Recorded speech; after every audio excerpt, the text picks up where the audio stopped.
जय हिंद मेरे प्यारे साथियों, आप सभी का मेरे इस नए वीडियो में स्वागत है। जैसा कि आप सभी लोगों को हमने पहले भी बताया है और एक हमने पोस्ट भी डाला था यूट्यूब पर अपने चैनल पर कि हम जो है जीके की एक सीरीज लाने वाले हैं जिसमें 1 महीने के अंदर हम आपको लगभग लूसेंट की जितनी भी, चाहे हिस्ट्री हो, पॉलिटी हो, ज्योग्राफी हो, साइंस हो, ये 4 को हम आपको जो है ख़त्म करवा देंगे, एक लगभग। तो आज उसी का फर्स्ट पार्ट है। आई होप आप सभी लोगों को पसंद आएगा। और दूसरी चीज़, अगर आपको ये वीडियो अच्छा लगे तो वीडियो को लाइक और शेयर करिएगा, चैनल को सब्सक्राइब करिएगा और हाँ, वीडियो को मत करिएगा। मुश्किल से 20 मिनट का वीडियो होगा। 20 मिनट में आपको कोई बुक पढ़ने की ज़रूरत नहीं पड़ेगी इसको पढ़ने के बाद, ठीक है। ये आपका करंट अफेयर का बुक है, इससे भी आप कर सकते हो, ठीक है। इसमें आपको दिया हुआ है 100 फटाफट वगैरह ये सब, ठीक है। जनवरी का, दिसंबर का, नवंबर का, ये सब दिया हुआ है। आप इससे भी मंथ बाई मंथ वाला भी कर सकते हो। चलिए अब हम स्टार्ट करते हैं। आज का जो सबसे मेन टॉपिक है, सेट बाय सेट बनाया हुआ है, इससे बाहर कोई क्वेश्चंस नहीं जाएगा।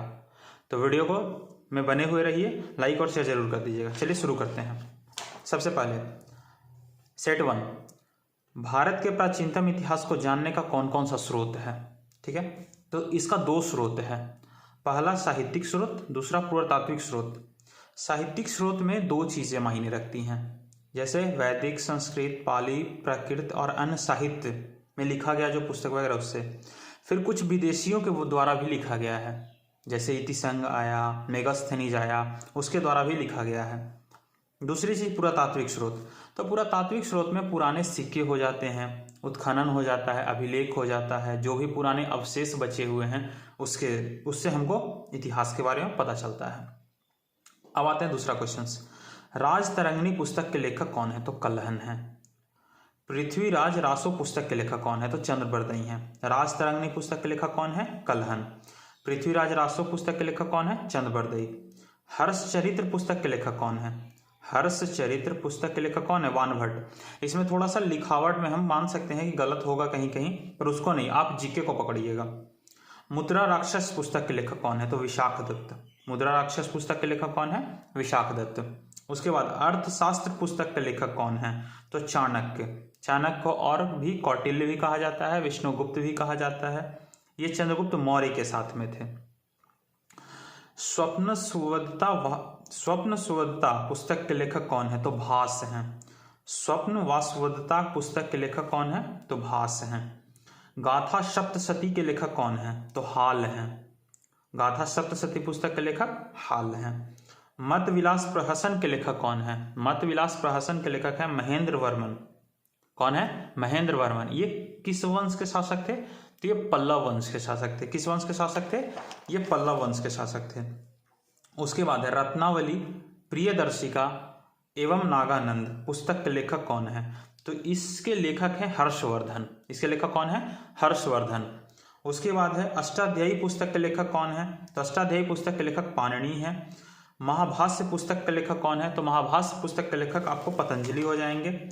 उसके बाद आ जाते हैं तो इतिहास का पिता किसे कहते हैं? तो इतिहास का पिता आपको हेरोडोटस को कहा जाता है। इतिहास का पिता किसको कहा जाता है? हेरोडोटस को। इंडिका पुस्तक के लेखक कौन है? तो इंडिका पुस्तक के लेखक मेगास्थनीज हैं। इंडिका पुस्तक के लेखक कौन है? मेगास्थनीज। ये किसका राजदूत था? तो यह सेल्यूकस निकेटर का राजदूत था। किसका राजदूत था? सेल्यूकस निकेटर का। भारत का भूगोल पुस्तक के लेखक कौन है? तो भारत का भूगोल पुस्तक के लेखक टॉलमी है। नेचुरल हिस्टोरिका पुस्तक के लेखक कौन है? तो नेचुरल हिस्टोरिका पुस्तक के लेखक प्लिनी है। प्रथम चीनी यात्री जो भारत आया था, प्रथम चीनी यात्री जो भारत आया था वो कौन था? फाहियान था। कौन था? फाहियान था। फू को की पुस्तक के लेखक कौन है? तो फाहियान है। फाहियान के द्वारा लिखी गई पुस्तक कौन है? फू को की। फिर आ जाते हैं सी यू की। सी यू की पुस्तक की रचना किसके द्वारा किया गया था? हेनसांग के द्वारा। सी यू की पुस्तक किसके द्वारा लिखा गया था? हेनसांग के द्वारा। मोस्ट इंपॉर्टेंट आपको क्वेश्चन इसमें मिलेंगे, तो स्किप बिल्कुल मत करिएगा। तहकीक हिंद पुस्तक के लेखक कौन है? तो अलबरूनी है। कंगियूर तंगियूर पुस्तक के लेखक कौन है? तो तारानाथ है, जो तिब्बती लेखक है। कुमार पाल चरित्र पुस्तक के लेखक कौन है? तो हेमचंद्र है। बुद्ध चरित्र पुस्तक के लेखक कौन है? अश्वघोष हैं। अभिज्ञान शाकुंतलम पुस्तक के लेखक कौन है? कालिदास हैं। ब्राह्मण साहित्य में कौन कौन आते हैं? ब्राह्मण साहित्य में कौन कौन आते हैं? तो सबसे पहले तो चारों वेद आते हैं। उसके बाद कौन आते हैं, तो ब्राह्मण आते हैं, आरण्यक आते हैं, उपनिषद आते हैं, महाभारत, रामायण, पुराण, ये जितने भी है ना, ये सब किस में आते हैं, ब्राह्मण साहित्य में आते हैं। किस में आते हैं, ब्राह्मण साहित्य में आते हैं। ये पहला सेट बहुत इंपॉर्टेंट क्वेश्चन, और लगभग बुक का सारा मतलब जितना भी निचोड़ है वो सब इसमें दिया हुआ है। चलिए सेट 2 में शुरू करते हैं। सेट 2 में पहला, अभिलेखों के अध्ययन को क्या कहते हैं, एपिग्राफी बोलते हैं। क्या बोलते हैं, एपिग्राफी। सिक्कों के अध्ययन को क्या कहते हैं, तो न्यूमिस्मेटिक्स बोलते हैं, न्यूमिस्मेटिक्स बोलते हैं। भारत में प्राचीनतम सिक्कों को क्या कहा जाता था, तो या तो उसको पंचमार्क बोला जाता था या उसको आहत सिक्का कहा जाता था, दोनों में से कोई भी। ध्यान से स्किप मत करिएगा वीडियो को। शीशे के सिक्के किसके द्वारा जारी किए गए थे, शीशे के सिक्के किसके द्वारा जारी किए गए थे, सातवाहनों के द्वारा। सिक्कों पर वीणा बजाते हुए किस शासक को दिखाया गया है, तो समुद्रगुप्त को दिखाया गया है। अशोक के शिलालेख को सबसे पहले किसने पढ़ा था, तो अशोक के शिलालेख को सबसे पहले जेम्स प्रिंसेप ने 1837 ईस्वी में पढ़ा था। ठीक है। उसके बाद हूनों के आक्रमण की जानकारी किस अभिलेख में मिलती है, हूनों के आक्रमण की, तो ये भीतरी अभिलेख में मिलती है, जो किस शासक के समय में था, तो स्कंदगुप्त। ये इससे संबंधित है, भीतरी स्तंभलेख किससे संबंधित है, स्कंदगुप्त से। एशियाटिक सोसाइटी की स्थापना या एशियाटिक सोसाइटी के संस्थापक कौन थे, तो सर विलियम जोन्स थे। कब किया गया था, तो 1789 ईस्वी में। कब किया गया था, 1789 ईस्वी में। सती प्रथा का प्रथम साक्ष्य किस अभिलेख में मिलता है, तो एरन अभिलेख में। भगवत गीता का अंग्रेजी में अनुवाद किया था, किसने किया था, तो सर विलियम जोन्स ने। एहोल अभिलेख के रचनाकार कौन है, एहोल अभिलेख जो लिखा गया था उसके रचनाकार कौन है, तो रवि कीर्ति। कौन है, रवि कीर्ति। उसके बाद अब आ जाइए अभिलेख और उससे संबंधित शासक, किस अभिलेख से कौन सा शासक संबंधित है उसके बारे में। तो सबसे पहले हम आते हैं प्रयाग प्रशस्ति अभिलेख। यहां से एक क्वेश्चन आता है, प्रयाग प्रशस्ति अभिलेख के लेखक कौन है, समुद्रगुप्त। प्रयाग प्रशस्ति अभिलेख कहाँ में है, इलाहाबाद में है। समुद्रगुप्त किस वंश का शासक था, गुप्त वंश का। जूनागढ़ अभिलेख से कौन सा शासक संबंधित है, तो रुद्रदामन। भीतरी स्तंभलेख से कौन सा शासक संबंधित है, स्कंदगुप्त। भीतरी स्तंभलेख से कौन सा शासक संबंधित है, स्कंदगुप्त।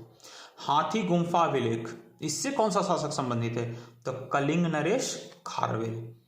एहोल अभिलेख के अभिलेख का से कौन सा शासक संबंधित है, तो पुलकेशिन द्वितीय। ग्वालियर अभिलेख से कौन सा राजा संबंधित है, तो राजा भोज। देवपाड़ा अभिलेख से कौन संबंधित है, तो बंगाल शासक विजय सेन। मधुवन या बांसखेड़ा अभिलेख से कौन सा राजा संबंधित है, तो हर्षवर्धन। मधुवन एवं बांसखेड़ा अभिलेख से कौन सा शासक संबंधित है, तो हर्षवर्धन। मंदसौर अभिलेख से कौन सा शासक संबंधित है, तो मालवा नरेश यशोधर्मन। कौन सा, मंदसौर अभिलेख से मालवा नरेश यशोधर्मन। नासिक अभिलेख से कौन सा शासक संबंधित है, तो गौतमी बलश्री। ठीक है। अब यहां पर देखिए, संस्कृत भाषा में जारी किया जाने वाला प्रथम अभिलेख, ये माना जाता है कि कौन सा अभिलेख है, तो जूनागढ़ अभिलेख है। कौन सा अभिलेख है, जूनागढ़ अभिलेख। और जूनागढ़ अभिलेख से कौन सा शासक संबंधित है, तो रुद्रदामन। कौन सा शासक संबंधित है, रुद्रदामन। अब आ जाते हैं सेट 3 में, ये सिंधु घाटी सभ्यता से है। अब आते हैं सिंधु घाटी सभ्यता का अन्य नाम क्या है, मतलब एक और नाम उसका क्या है, तो हड़प्पा सभ्यता है। कौन सा सभ्यता है, हड़प्पा सभ्यता। सिंधु घाटी सभ्यता की खोज किसके द्वारा या किसके निर्देश पे किया गया था, सिंधु घाटी सभ्यता की खोज किसके निर्देश पर हुआ था, तो सर जॉन मार्शल के निर्देश पर किया गया था। उसके बाद सिंधु घाटी सभ्यता कौन सी सभ्यता थी, सिंधु घाटी सभ्यता कैसी सभ्यता थी, तो नगरीय सभ्यता थी। याद रखिएगा, नोट यहां पर करके बताया हुआ कि यह भारत की प्रथम नगरीय सभ्यता थी। कौन, सिंधु घाटी सभ्यता। सिंधु घाटी सभ्यता का सर्वमान्य काल क्या था, मतलब कितने से कितने समय तक हो रहा था सिंधु घाटी सभ्यता, तो 2350 से 1750 ईस्वी पूर्व। ऐसा नहीं कि ईस्वी लिख दीजिएगा, 2350 से 1750 ईस्वी पूर्व से। अब आ जाते हैं कि सिंधु सभ्यता के अंतर्गत बहुत सारे जगह खोजे गए थे, उसका उत्खनन करता कौन है, किस नदी के तट पर वो खोजा गया था और किस वर्ष खोजा गया था। यहां से एक क्वेश्चन बनता ही बनता है, आप मानो या मत मानो, यहां से एक क्वेश्चन आपका बनता है, तो ध्यान से इसको देखिएगा। सबसे पहले हड़प्पा के उत्खनन करता कौन है, तो दयाराम साहनी। ये किस नदी के तट पर खोजा गया था? तो रावी नदी। कब खोजा गया था? 1921 ईस्वी में। मोहनजोदड़ो, मोहनजोदड़ो के खोजकर्ता कौन है? तो राखल दास बनर्जी। किस नदी के तट पर? सिंधु नदी। और वर्ष कौन सा है? 1922। सूतकांगेडोर, सूतकांगेडोर का खननकर्ता कौन है? तो ऑरेल अस्टाइन। कौन? ऑरेल अस्टाइन। ये किस नदी के तट पर है? तो दाशक नदी के तट पर है। कौन से नदी के तट पर है? दाशक नदी के तट पर है। ये कब है? तो 1927 ईस्वी में। अब आ जाते हैं कालीबंगा। कालीबंगा का खोज कौन किए थे? तो गोपाल मजमूदार। ये किस नदी के तट पर? तो सिंधु नदी। कब? 1931 ईस्वी। चनहुदड़ो, चनहुदड़ो के खोजकर्ता कौन है? तो बीबी लाल एवं बीके थापर। ये किस नदी के तट पर है? तो घग्घर। कब? 1953 ईस्वी में। कोट दीजी, तो कोट दीजी के उत्खनन करता है फजल अहमद। किस नदी के तट पर? तो सिंधु नदी। कब? 1953 ईस्वी में। रंगपुर, र से रंगपुर, इसके उत्खनन करता भी है रंगनाथ राव। कब? किस नदी पर? तो मादर। और कब से कब तक? तो 1953 से 1954 तक। अब आ जाते हैं रोपड़। तो रोपड़ जो है वो खोज कौन किए थे? तो यज्ञदत्त शर्मा। किस नदी के तट पर? तो र से रोपड़, रोपड़ नदी, यज्ञदत्त शर्मा, सतलज नदी के तट पर 1953 से 1956 के बीच में। लोथल, लोथल के खोज कौन किए थे? तो रंगनाथ राव। किस नदी के तट पर? भोगवा नदी के तट पर 1957 से 58 ईस्वी में। आलमगीरपुर, ये यज्ञदत्त शर्मा ही किए थे हिंडन नदी पर 1958 में ही। फिर आ जाते हैं वनमाली। वनमाली जो है R.S. बिस्ट और ये धौलावीरा, ये दोनों वनमाली और धौलावीरा दोनों के R.S. बिस्ट हैं। वनमाली की खोज हुई थी रंगोई नदी के तट पर। कब? 1974 में, यानी कि 1974 ईस्वी में। ठीक है। आगे, सिंधु सभ्यता में जो नगर नियोजन था वो किस पद्धति पर आधारित था? सबसे ज्यादा पूछने वाला क्वेश्चन है सिंधु सभ्यता से ये वाला क्वेश्चन। सिंधु सभ्यता में जो नगर नियोजन था वो किस पद्धति पर आधारित था? तो किस पद्धति पर आधारित था? ग्रिड पद्धति पर। सिंधु सभ्यता में किस नगर के दरवाजे मुख्य सड़क की ओर खुलते थे? तो ये लोथल के। नोट में क्या है? तो बाकी नगरों के दरवाजे, जो मुख्य दरवाजा होता था ना, एवं खिड़कियां, जो मुख्य दरवाजे और खिड़कियां हैं वो द्वार के पीछे खुलते थे। इनका जो द्वार था ना वो पीछे की ओर खुलता था, मुख्य सड़क की ओर नहीं खुलता था। तो आप इसे समझ सकते हैं कि साफ सफाई का कितना ध्यान रखा जाता होगा। आगे, सिंधु सभ्यता या हड़प्पा सभ्यता की लिपि कैसे थी? तो इसकी कोई लिपि नहीं थी, यानी कि भाव चित्रात्मक, यानी कि चित्रों के माध्यम से ही हम समझ सकते थे कि क्या लिपि है। सिंधु सभ्यता के विनाश का कारण क्या था? तो बहुत सारे कारण दिए गए, भूकंप दिया गया, इधर से दिया गया, आक्रमण दिया गया, लेकिन सबसे जो सटीक कारण दिया गया वो बाढ़ दिया गया, क्योंकि ये नदी के किनारे ये सभ्यता बसी हुई थी। तो इसके कारण जो है हम ये भी सुटेबल लगा कि हाँ चलो बाढ़ के कारण हो सकता है कि ये विनाश हो गया हो। अब आ जाते हैं, सिंधु सभ्यता का आकार कैसा था? तो उसका आकार त्रिभुजाकार था। हड़प्पा की खोज कब एवं किसके द्वारा किया गया था? तो हड़प्पा का खोज दयाराम साहनी के द्वारा 1921 ईस्वी में रावी नदी के तट पर किया गया था। ठीक है। अब आगे आते हैं, तो स्वास्तिक का चिन्ह कहां से प्राप्त हुआ था? स्वास्तिक का जो चिन्ह है वो कहां से प्राप्त हुआ था? तो वो हुआ था हड़प्पा से। कहां से प्राप्त हुआ था? हड़प्पा से प्राप्त हुआ था। हड़प्पा की मोहरों पर किस पशु का अंकन मिलता है? तो एक श्रृंगी पशु का अंकन मिलता है। किस पशु का अंकन मिलता है? एक श्रृंगी पशु का। सिंधु घाटी सभ्यता का सबसे बड़ा स्थल कौन है? तो सबसे बड़ा स्थल कौन सा है? मोहनजोदड़ो, जिसको हम क्या बोलते हैं? मृतकों का टीला। ये भी पूछने वाला क्वेश्चन है कि मोहनजोदड़ो को क्या कहा जाता है?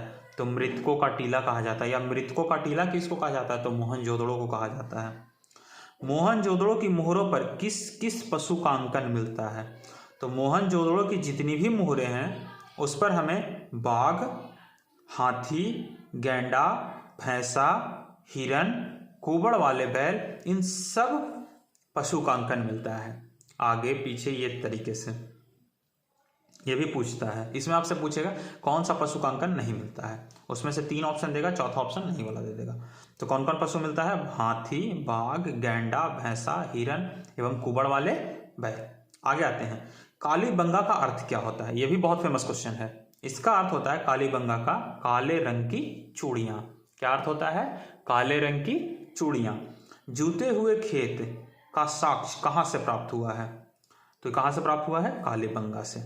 अब कहा जाता है युगल समाधान। युगल समाधान मतलब जोड़ी में समाधान का प्रमाण कहाँ से प्राप्त हुआ है? तो ये कालीबंगा से भी प्राप्त हुआ है, लोथल से भी प्राप्त हुआ है। ठीक है, दोनों ऑप्शन में एक साथ नहीं देगा, या तो कालीबंगा देगा या तो लोथल देगा। अब आगे आते हैं अलंकृत ईंटों एवं अग्निकुंड के साक्ष्य कहाँ से प्राप्त हुए हैं? याद रखिए, अलंकृत ईंट पूछे या ना पूछे, अग्निकुंड पूछेगा। ये कहाँ से प्राप्त हुआ है? कालीबंगा से। लाइक और सब्सक्राइब करना मत भूलिएगा। आगे आते हैं हम लोग। आगे है कि सिंधु सभ्यता के किस स्थल को लघु हड़प्पा या लघु मोहनजोदड़ो भी कहते हैं? सिंधु सभ्यता के किस स्थल को लघु हड़प्पा या लघु मोहनजोदड़ो भी कहते हैं? तो ये कौन हो जाएगा? लोथल को। सिंधु घाटी सभ्यता का प्रमुख बंदरगाह कौन था? तो लोथल एवं सुतकोतदा। कांस्य की बैलगाड़ी एवं इक्का गाड़ी का प्रमाण कहां से प्राप्त हुआ है? तो ये कहां से हुआ है? चनहूदड़ो से। धान की भूसी एवं कच्ची ईंटों का दुर्ग का साक्ष्य कहां से प्राप्त हुआ है? तो ये रंगपुर से प्राप्त हुआ है। आगे, भारत में स्थित सिंधु सभ्यता का दूसरा सबसे बड़ा नगर कौन सा है? धौलावीरा। भारत में स्थित सिंधु सभ्यता का दूसरा सबसे बड़ा नगर कौन है? तो धौलावीरा। ये इंपॉर्टेंट क्वेश्चन है। भारत में सिंधु सभ्यता का सबसे बड़ा नगर कौन सा है? दूसरा सबसे बड़ा नगर तो धौलावीरा है। पहला सबसे बड़ा नगर कौन सा है? तो राखीगढ़ी। याद रखिएगा, कौन सा है? राखीगढ़ी। उसके बाद सिंधु सभ्यता के लोगों के जो लोग थे वो किस धातु का ज्ञान उनको नहीं था? उनको किस धातु का ज्ञान नहीं था? तो लोहे का ज्ञान उनके पास नहीं था। ठीक है, आगे देखते हैं घोड़े की हड्डियों का साक्ष्य कहां से प्राप्त हुआ है? घोड़े के हड्डियों या घोड़े के अस्थियों का साक्ष्य कहां से प्राप्त हुआ है? तो सुरकोटदा से। कहां से प्राप्त हुआ है? सुरकोटदा से। सिंधु सभ्यता के लोगों को यातायात का साधन, जो भी सिंधु सभ्यता के लोग थे उनका यातायात का साधन कौन सा था? तो बैलगाड़ी या भैंसा गाड़ी, दोनों में से कोई भी आप लगा सकते हो। अब आगे आते हैं टेराकोटा का क्या अर्थ होता है? टेराकोटा का अर्थ होता है आग में पकी हुई मिट्टी को टेराकोटा बोलते हैं। क्या बोलते हैं? आग में पकी हुई मिट्टी को क्या बोलते हैं? टेराकोटा। उसके बाद पूछता है हड़प्पा कालीन समाज क्या है? मतलब किस प्रकार का समाज है? पितृसत्तात्मक है, मातृसत्तात्मक है? तो हड़प्पा काल का जो समाज था वो मातृसत्तात्मक था। ठीक है, सबसे पहले कपास का उत्पादन किसने किया था? सबसे पहले कपास का उत्पादन किसके द्वारा किया गया था या किसने किया था? तो सिंधु सभ्यता के जो लोग थे उन्होंने सबसे पहले कपास का उत्पादन किया था। मनका बनाने का साक्ष्य कहां से प्राप्त हुआ है? जो मनका बनाने का साक्ष्य है वो कहां से प्राप्त हुआ है? लोथल से। सैंधव सभ्यता का व्यापार किस प्रणाली पर आधारित था? जो सिंधु सभ्यता का जो व्यापार था वो किस प्रणाली पर आधारित था? वस्तु विनिमय प्रणाली पर। यानी कि आप कोई वस्तु दीजिए, उसके बदले में हम कोई वस्तु आपको देंगे। उसके बाद सेट 5, वेदों की संख्या कितनी है? कुल वेद कितने हैं? 4। पहला कौन? ऋग्वेद, दूसरा सामवेद, तीसरा यजुर्वेद और चौथा अथर्ववेद। ठीक है, वेद कितने हैं? 4। ऋग्वेद में मंडल, सूक्त एवं ऋचाएं कितनी हैं? तो मंडल कितने हैं? 10। सूक्त कितने हैं? 1028 और ऋचाएं कितनी है? 10,462। ये याद रखिएगा। ऋग्वेद पढ़ने वाले को क्या कहते हैं? तो ऋग्वेद पढ़ने वालों को क्या कहते हैं? होत्री या होता, दोनों में से कोई भी पूछ सकता है। याद रखिएगा, यहां से एक क्वेश्चन आता ही आता है। ऋग्वेद पढ़ने वालों को क्या कहते हैं? होत्री या होता। चौथे मंडल में किसकी जानकारी है? ऋग्वेद के चौथे मंडल में किसकी जानकारी है? तो कृषि की। तीसरे मंडल में किसका वर्णन है? तो गायत्री मंत्र। या पूछ सकते हैं आपको गायत्री मंत्र का वर्णन ऋग्वेद के कौन से मंडल में है? तो तीसरे मंडल में है। 7वां मंडल किसको समर्पित है? किस देवता को समर्पित है? तो वरुण देवता को, 7वां मंडल। 9वां मंडल किस देवता को समर्पित है? तो सोम देवता को समर्पित है। ऋग्वेद की विदुषी महिलाओं को क्या कहा जाता था? तो ऋग्वेद की विदुषी महिलाओं को ब्रह्मवादिनी कहा जाता था। क्या बोला जाता था? ब्रह्मवादिनी। चारों वर्णों का उल्लेख किस मंडल में है? जो 4 वर्ण हैं, क्षत्रिय, ब्राह्मण, वैश्य, शूद्र, ये किस मंडल में इसका वर्णन किया गया है? तो ये 10वें मंडल में है, ऋग्वेद के 10वें मंडल में इनका वर्णन है। अब आते हैं ऋग्वेद का उपवेद क्या है। हर एक वेद का एक उपवेद होता है, तो ऋग्वेद का उपवेद क्या है? तो आयुर्वेद। आयुर्वेद क्या है? ऋग्वेद का उपवेद। भारतीय संगीत का जनक किसको कहा जाता है? तो सामवेद को। भारतीय संगीत का जनक किसको कहा जाता है? सामवेद को। सामवेद का उपवेद क्या है? तो गंधर्व वेद। सामवेद का उपवेद क्या है? गंधर्व वेद। उसके बाद सामवेद जो पढ़ते हैं उनको क्या कहते हैं, या सामवेद के पढ़ने वालों को क्या कहा जाता है? तो उद्गाता। कहीं कहीं आपको उदात्री भी लिखा हुआ मिलेगा। उद्गाता, उदात्री भी कहिए, उद्गाता भी कहिए। यज्ञ, अनुष्ठान, कर्मकांड में मंत्रों का उल्लेख किस वेद में है? ये देखिए यहाँ पर कंफ्यूजन हो जाता है। यज्ञ, अनुष्ठान और कर्मकांड में जो भी मंत्र होता है उसका उल्लेख किस में है? यजुर्वेद में है। किस में है? यजुर्वेद में है। यजुर्वेद का उपवेद क्या है? तो धनुर्वेद है। यजुर्वेद का उपवेद क्या है? धनुर्वेद है।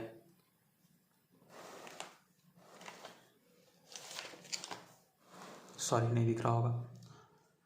यज्ञ, अनुष्ठान एवं कर्म कांडों में मंत्रों का जो उल्लेख है वो किस वेद में है? यजुर्वेद में है। यजुर्वेद का उपवेद क्या है? धनुर्वेद है। यजुर्वेद के पढ़ने वालों को क्या कहते हैं? तो ब्रह्म या ब्रह्मण। ठीक है, ब्रह्मा या ब्रह्मण कहा जाता है। मंत्र, तंत्र, जादू टोना, विवाह गीत, इन सभी का उल्लेख किस वेद में है? तो अथर्ववेद में है। सबसे पुराना वेद ऋग्वेद और सबसे बाद का वेद अथर्ववेद। आरण्यक ग्रंथों की संख्या कितनी है? आरण्यक जो ग्रंथ है उसकी संख्या कितनी है? तो 7 है। कितने आरण्यक ग्रंथ है? तो 7।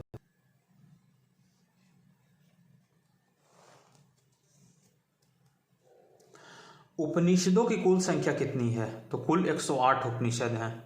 सत्यमेव जयते किस उपनिषद से लिया गया है? तो मुंडको उपनिषद से। बहुत फेमस क्वेश्चन है। सत्यमेव जयते किस उपनिषद से लिया गया है? मुंडको उपनिषद से। सत्यम शिवम सुंदरम किस उपनिषद से लिया गया है? तो मांडुको उपनिषद से लिया गया है। उसके बाद गीता के निष्काम कर्म का वर्णन किस उपनिषद में है? तो ईशो उपनिषद में है। ये सब ध्यान रखिएगा। नचिकेता तथा यम का जो संवाद का वर्णन है वो किस उपनिषद में है? तो कंठोपनिषद में है। ये वही नचिकेता है जिसके पिताजी के द्वारा कहा गया था कि जाओ हम तुमको यमराज को समर्पित करते रहे, तो वही ये यम के पास गए थे और यम और नचिकेता के बीच जो संवाद हुआ था वो बोले थे कि हम तुम 3 दिन हमारे यहाँ रुके हो तो तुम हमसे 3 वर मांग सकते हो। तो वही जो उनके बीच का संवाद हुआ था वही कंठोपनिषद में उसका वर्णन किया गया था, नचिकेता और यम संवाद का। यह आपको शायद 7 या 8 में पढ़ना है, एक कहानी के रूप में। उसके बाद बृहदारण्यक उपनिषद में किसका किसका वर्णन है? तो देखिए क्या क्या है बृहदारण्यक उपनिषद में। एक आप देखे होंगे अहम ब्रह्मिस्म शब्द का है, ये सबसे ज्यादा प्रयोग हुआ था, शायद कोई एक वेब सीरीज था उसमें हुआ था अहम ब्रह्मिस्म। उसके बाद पुनर्जन्म का जो सिद्धांत है वो भी बृहदारण्यक उपनिषद में ही है। सिगरेट गेम्स में हुआ था अहम ब्रह्मिस्म। कभी कभी लगता है कि हम ही ब्रह्मा हैं, तो वही वाला अहम ब्रह्मिस्म। बृहदारण्यक उपनिषद में किसका किसका वर्णन है? तो अहम ब्रह्मिस्म शब्द का, पुनर्जन्म के सिद्धांत का भी वर्णन बृहदारण्यक उपनिषद में है। यज्ञावल एवं गार्गी का जो संवाद है, यज्ञावल एक बहुत पढ़े लिखे ऋषि थे और गार्गी एक स्त्री थी, पढ़ी लिखी बहुत विदुषी स्त्री थी। उनका जो संवाद है, उनके बीच का जो मतलब उनके बीच जो शास्त्रार्थ हुआ था वो उसका वर्णन किस में है? बृहदारण्यक उपनिषद में है। किसमें है? बृहदारण्यक उपनिषद में। अब आते हैं, उसके बाद पूछा जा रहा है वेदांगों की संख्या कितनी है? तो वेदांग 6 हैं। कौन कौन? शिक्षा, ज्योतिष, कल्प, व्याकरण, निरुक्त एवं छंद। सबसे प्राचीन स्मृति ग्रंथ कौन सा है? तो मनुस्मृति। सबसे प्राचीन स्मृति ग्रंथ कौन सा है? मनुस्मृति। जय संहिता किसका नाम है? तो महाभारत का पुराना नाम जय संहिता है। क्या है? महाभारत का पुराना नाम क्या है? जय संहिता है। ठीक है। उसके बाद देखते हैं रजनामा। रजनामा किसका नाम है? तो ये भी महाभारत का ही नाम है। महाभारत का जो फारसी में अनुवाद किया गया था वो किस नाम से किया गया था? रजनामा के नाम से। अब आते हैं पुराणों की संख्या कितनी है? तो पुराणों की संख्या कितनी है? 18। पुराणों की संख्या कितनी है? 18। वेदांगों की संख्या कितनी है? 6। पुराण कितने हैं? 18। और उसके बाद आते हैं वेद कितने हैं? 4। उसके बाद आते हैं विष्णु के 10 अवतारों का वर्णन किस पुराण में है। तो विष्णु के जो 10 अवतार हैं उसका वर्णन मत्स्य पुराण में आपको मिलेगा। विष्णु पुराण का संबंध किस वंश से है, तो मौर्य वंश से है। वायु पुराण का संबंध किस वंश से है, तो गुप्त वंश से है। मत्स्य पुराण का संबंध किस वंश से, आंध्र सातवाहन वंश से है। ऐसे आप मान के चलो, विष्णु पुराण मौर्य वंश से, वायु गुप्त होता है, वायु दिखता नहीं है तो गुप्त होता है, तो वायु पुराण गुप्त वंश से। अब मत्स्य किस वंश पुराण किस वंश से संबंधित है, तो आंध्र सातवाहन वंश से। वेद त्रयी, ये दो ज्यादा इंपॉर्टेंट है, ये पूछता है, ध्यान रखिएगा। वेद त्रयी में कौन कौन सा वेद आता है, तो सामवेद, ऋग्वेद और सामवेद, यजुर्वेद और ऋग्वेद आता है, अथर्ववेद नहीं आता है। वेद त्रयी में कौन कौन आते हैं, तो सामवेद, यजुर्वेद और ऋग्वेद। अब प्रस्थान त्रयी में कौन कौन आते हैं, तो ब्रह्मसूत्र, भगवत गीता और उपनिषद। प्रस्थान त्रयी में कौन कौन आते हैं, तो ब्रह्मसूत्र, भगवत गीता और उपनिषद, ये सब प्रस्थान त्रयी में आते हैं। उसके बाद आर्यों का मूल निवास स्थान कहाँ से माना जाता है, तो आर्यों का मूल निवास स्थान मध्य एशिया। किसके थ्योरी है ये, तो यह मैक्स मूलर का सिद्धांत है कि आर्य लोग जो थे वो मध्य एशिया से आए थे। आर्यों का आर्कटिक होम का सिद्धांत किसके द्वारा दिया गया है, यानी कि कौन बोला था कि आर्य लोग आर्कटिक वृत्त के साइड, आर्कटिक वृत्त जो है ना वो उधर के साइड से आए हैं, तो वो बाल गंगाधर तिलक बोले थे। ये भी पूछता है कि आर्यों का आर्कटिक होम सिद्धांत कौन दिया था, तो बाल गंगाधर तिलक दिए थे। अब यहाँ देखिए, अब कुछ नदी है जो प्राचीन में उनका नाम क्या था और वर्तमान में अभी उनका नाम क्या है, ये भी यहाँ से भी एक क्वेश्चन पूछता है, कभी कभी पूछ देता है। तो सिंधु का नाम तो अभी भी सिंधु ही है। पहले जिनका नाम अशिकनी था उनका नाम अब चिनाब है, जो जम्मू कश्मीर साइड में है। शत्रुदी, सतलज को कहा जाता था पहले। बिपाशा, व्यास नदी को कहा जाता था। वितस्ता, झेलम नदी को कहा जाता था। सरस्वती या दृष्टिवती, ये घग्घर नदी को कहा जाता था। सरस्वती ना पूछ करके दृष्टिवती पूछ देगा, ये घग्घर नदी को कहा जाता था। पुरुषनी, रावी नदी को कहा जाता था। सदानीरा, गंडक नदी को कहा जाता था। और रेवेत्रा, ये नर्मदा नदी को कहा जाता था। सदानीरा किसको कहा जाता था, गंडक को, और रेवेत्रा किसको कहा जाता था, नर्मदा को। ऋग वैदिक काल में वर्ण व्यवस्था किस पर आधारित थी, तो ऋग वैदिक काल में जो वर्ण व्यवस्था थी वो कर्म पर आधारित थी, यानी कि आप जो काम करिएगा उस हिसाब से आपकी जाति डिसाइड होगी। ऋग्वैदिक काल की प्रमुख फसल कौन थी, तो जौ, जिसको क्या नाम से बोला जाता था, यव, ये भी पूछता है। ऋग्वैदिक काल की सभ्यता थी, कैसी सभ्यता थी, तो ग्रामीण सभ्यता थी। सिंधु घाटी सभ्यता कैसी सभ्यता थी, नगरीय सभ्यता थी। लेकिन ऋग्वैदिक काल की सभ्यता कैसी सभ्यता थी, ग्रामीण सभ्यता थी। ऋग्वैदिक काल में अर्थव्यवस्था का मुख्य आधार क्या है, तो पशुपालन था। पुरंदर किस देवता को समर्पित है, पुरंदर किस देवता को समर्पित है या कहा जाता है, तो इंद्र को। इंद्र के लिए कितना ऋचा या कितना आदि का वर्णन है, तो याद रखिएगा इंद्र के लिए 250।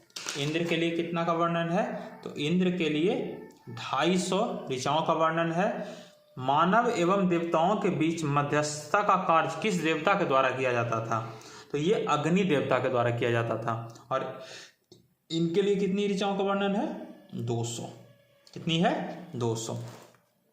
अब आ जाते हैं वनस्पति का देवता किसको कहा जाता था, तो सोम देवता को कहा जाता था। आंधी का देवता किसको कहा जाता था, मरुत को। चारों वर्णों का जो जन्म है वो किस काल में हुआ था, ये जो ब्राह्मण है, क्षत्रिय हैं, वैश्य हैं, शूद्र हैं, ये किस काल में हुआ था, तो उत्तर वैदिक काल में। एक होता था ऋग वैदिक काल, जो ये अभी हम चल रहे हैं। अब आ जाता है उत्तर वैदिक काल। उत्तर वैदिक काल में क्या था कि जो चारों वर्णों का जो जन्म है, ये यहाँ पर से क्या था, पहले था ना कि आप जो काम करेंगे उसके अनुसार से आपको आपका जो क्या उसको बोलते हैं वर्ण आपको तय होगा, किस जाति के आप होंगे। लेकिन आप उत्तर वैदिक काल में क्या हो गया कि आप जिस भी कास्ट में आप जन्म ले लिए वही आपका कास्ट हो जाएगा, आप कोई भी काम करिए उससे कोई मतलब नहीं है। उत्तर वैदिक काल के लोगों को जीने का मुख्य आधार क्या था, तो कृषि था। अनुलोम विवाह किसको कहा जाता है, तो अनुलोम विवाह में पुरुष उच्च वर्ण का होता है और स्त्री निम्न वर्ण की होती है। प्रतिलोम विवाह किसको कहा जाता है, तो जिसमें पुरुष निम्न वर्ण का हो और स्त्री उच्च वर्ण की हो। ऋग्वेद में उल्लेख, अब देखिए किसका कितनी बार उल्लेख है, तो यमुना का उल्लेख कितनी बार है, 3 बार है। गंगा का उल्लेख 1 बार, पिता शब्द का उल्लेख कितनी बार है? तो 335 बार। सबसे ज्यादा बार पिता शब्द का ही उल्लेख है। और सिंधु सबसे ज्यादा बार तो इसमें पिता का है। सिंधु नदी का जो है उल्लेख सबसे ज्यादा बार आपको बोला गया है, सॉरी, पिता का उल्लेख कितनी बार है? 335 बार। कौन से जैन तीर्थकर का उल्लेख ऋग्वेद में मिलता है? कौन से जैन तीर्थकर का उल्लेख आपको ऋग्वेद में मिलता है? तो एक तो ऋषभ देव का मिलता है, जो जैन धर्म के संस्थापक इस यहाँ पर है, पहले तीर्थकर माने जाते हैं। और दूसरा अरिष्ट नेमी को मिलता है। ठीक है। अस्तोमा सदगम्य का उल्लेख सर्वप्रथम कहाँ हुआ था? अस्तोमा सदगम्य का उल्लेख सर्वप्रथम ऋग्वेद में हुआ था। ठीक है। उसके बाद सबसे प्राचीन उपनिषद कौन सा है? तो सबसे प्राचीन उपनिषद छंदोग्य उपनिषद एवं बृहदारण्यक उपनिषद है, दोनों। उसके बाद है ऋग वैदिक काल में के प्रमुख देवता कौन है? तो ऋग वैदिक काल के प्रमुख देवता आपको इंद्र हैं। ठीक है। उत्तर वैदिक काल के प्रमुख देवता कौन है? तो उत्तर वैदिक काल के प्रमुख देवता प्रजापति हैं। कौन है? प्रजापति। ऋग्वेद की सबसे पवित्र नदी, यानी कि ऋग्वेद में सबसे पवित्र नदी किस नदी को माना जाता है? तो सरस्वती नदी को माना जाता है। तो आज आपको हम 5 सेट कराए हैं। होप आप सभी लोगों को ये वीडियो पसंद आएगा। ठीक है। वीडियो को पूरा देखिएगा, स्किप मत करिएगा। जो स्किप करिएगा वो अपने लिए डेली आपको एक वीडियो इसका मिलेगा, जिसमें हम कह सकते हैं कि ज़्यादा नहीं टाइम लगेगा, धीरे धीरे करके और थोड़ा सा ज़्यादा हम टॉपिक को बढ़ाएंगे। वीडियो अच्छा लगा हो तो वीडियो को लाइक, शेयर और सब्सक्राइब, मतलब वीडियो को शेयर जरूर करिएगा अपने दोस्तों के बीच। चैनल को सब्सक्राइब जरूर करिएगा। ठीक है। तो मिलते हैं नेक्स्ट वीडियो में। नेक्स्ट वीडियो में आपको जो है वो जैन धर्म, बौद्ध धर्म, ये दोनों आपको क्लियर कराया जाएगा। इसके आगे भी क्लियर कराया जाएगा, मौर्य वंश, फिर जो आपका है यही सब क्लियर आपका कराया जाएगा। तो मिलते हैं नेक्स्ट वीडियो में। तब तक के लिए जय हिंद। वीडियो को शेयर जरूर करिएगा।